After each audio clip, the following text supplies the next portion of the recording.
किताबी रूप से शिक्षित व्यक्ति अगर कोई नहीं है वो भी रोजगार पा सकता है, लेकिन जो ये किताबें खूब पढ़ चुका जरूरी नहीं वो भी रोजगार अपने लिए उपलब्ध करवा सके। शिक्षा का मतलब है जानना और जानने की तरफ निगाह रखना, क्योंकि कौन इस जिंदगी में कितना जान जाएगा ये किसी को नहीं पता।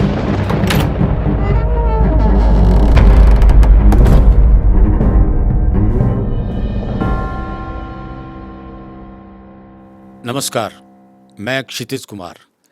आज के पॉडकास्ट का जो विषय है वो आपसे, नौजवानों से और समाज से पूरी तरह रिलेटेड है। हमारे साथ हैं अनमोल। आज के वातावरण में देश की शिक्षा व्यवस्था का चित्र आपके मन में कैसा उभरता है और आने वाले भविष्य में आपके विचार से कैसा होना चाहिए? आखिर हमारे नज़रिए से शिक्षा है क्या? शिक्षा वाकई में होती क्या है? जो भी इंसान ने जान लिया वो उसकी साइड, फिर भी बहुत कुछ उसके जीवन में अज्ञात रह जाता है। तो जो हमने जान लिया, इंसान ये ना सोचे कि उसने सब कुछ जान लिया। अगर हमारे देश की या हमारी दुनिया की शिक्षा उस अज्ञात को जानने में सफल नहीं हो पा रही है तो फिर ये शिक्षा व्यवस्था का दोष है। वो अज्ञात अनंत की तरफ है, लेकिन हम जितना वहाँ तक पहुँच जाएं उतना ही ठीक है। अगर आज आप स्कूली शिक्षा की बात कर रहे हैं, कॉलेज शिक्षा की बात कर रहे हैं, तो आप देखिए बच्चे के जीवन में कितने बैरियर हैं। ऐसी बहुत सारी चीज़ें हैं, ऐसी बहुत सारी संस्थाएं हैं जो बच्चे को सोचने से रोकती हैं। जब तक बच्चा सोचेगा नहीं, जब तक बच्चा प्रयोग करके देखेगा नहीं, तो उसका दिमाग खुलेगा ही नहीं, वो शिक्षित कहलाएगा ही नहीं। पहली संस्था परिवार। क्या परिवार ये चाहता है कि मेरा बच्चा पूरी तरह से उन बेड़ियों से खुले? क्या बेड़ियों में बंधा हुआ व्यक्ति शिक्षित कहला सकता है? शिक्षा का पहला तत्व ही फ्रीडम है। वो व्यक्ति जो हमेशा संकुचित विचारधारा से जीता है, क्या वो हजारों किताब पढ़ने के बाद भी शिक्षित कहलाएगा? क्या शिक्षा का असली मतलब यही है? तो शिक्षा जो हमने प्राप्त की है उसके अलावा बहुत कुछ बच गया है। उस तक धीरे धीरे या किसी भी गति से पहुंचना, मैं उसी को शिक्षा कहता हूँ। इस सांसारिक जीवन में मृत्यु तक क्या पता हम कहाँ तक पहुँचेंगे, लेकिन हमारी गति कितनी तेज होगी वो बहुत महत्वपूर्ण बात है।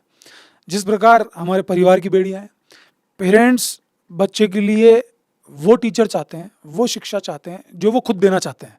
सिर्फ एक ड्रामा चल रहा है कि आप हमारे बच्चे को पढ़ाओ। पढ़वाना कुछ नहीं है। टीचर का जो अंदरूनी ज्ञान है या गुरु का जो अंदर का ज्ञान है, उसके अंदर की चेतना है, वो उनके बच्चे में उनको नहीं डलवानी।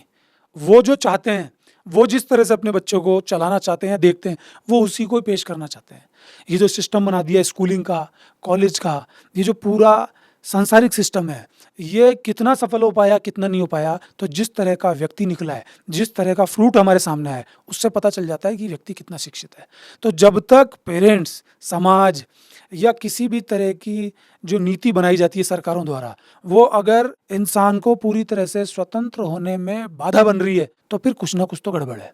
व्यक्ति स्वतंत्र होकर ही बड़े से बड़े ज्ञान की तरफ जा सकता है, उस अज्ञात में प्रवेश कर सकता है। जब उसकी विचारधारा ही संकुचित है कि ये ना करो ये गलत है, वो ना करो वो गलत है, ऐसा करोगे तो ऐसा हो जाएगा, इसकी इज्जत करो, उसके सामने अच्छा बनो, ऐसे मत बोलो वैसे मत बोलो, तो इन सब चीज़ों के कारण व्यक्ति प्रॉब्लम में चला जाता है। और जो व्यक्ति प्रॉब्लम में चला जाता है फिर वो दिखावटी डिसिप्लिन को उपलब्ध हो जाता है। फिर जो उसका डिसिप्लिन होता है वो सिर्फ एक ड्रामा होता है। वो डिसिप्लिन वो स्कूल में दिखा रहा होता है, वही डिसिप्लिन वो अपने घर में अपने माँ बाप के सामने दिखा रहा होता है। वो डिसिप्लिन पूरी तरह से झूठा है।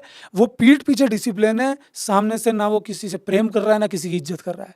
लेकिन यदि एक बच्चा पूर्ण रूप से उस अज्ञात की तरफ मुंह दिखा के खड़ा है और उसको जानना चाहता है और प्रतिपल अपने आप को स्वतंत्र महसूस करता है, तो वो रियल में हर व्यक्ति से प्रेम करेगा।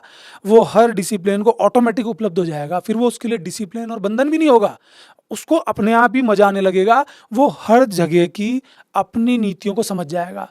वो किसी मंदिर में पूजा करने जाएगा, मस्जिद में नमाज पढ़ने जाएगा, कहीं पे भी जाएगा, वो उसके नियम को अपने आप ही फॉलो कर लेगा। वो किसी स्कूल कॉलेज में जाएगा या किसी सोसाइटी में बैठेगा, वो एरोगेंट नहीं होगा। वो क्रांतिकारी जरूर होगा लेकिन उसके सिस्टम को हानि नहीं पहुंचाएगा।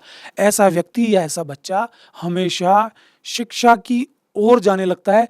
शिक्षित पूरी तरह से कोई व्यक्ति हो जाए ऐसा नहीं होता कि साहब इसने 4 किताबें पढ़ ली शिक्षित हो गया। और जिस तरह की शिक्षा आज स्कूलों में या कॉलेजेस में है, उसमें व्यक्ति सिर्फ ड्रामा कर रहा है, उसके साथ में किरदार निभा रहे हैं उसके पेरेंट्स, सोसाइटी, राजनेता। रही सही कसर उनकी बहुत ऊंची ऊंची परसेंटेजेस पूरा कर देती हैं, जिसमें बच्चों को उन शब्दों का मीनिंग तक नहीं आता, फिर भी दिखावे के तौर पे बहुत बहुत परसेंटेजेस हैं।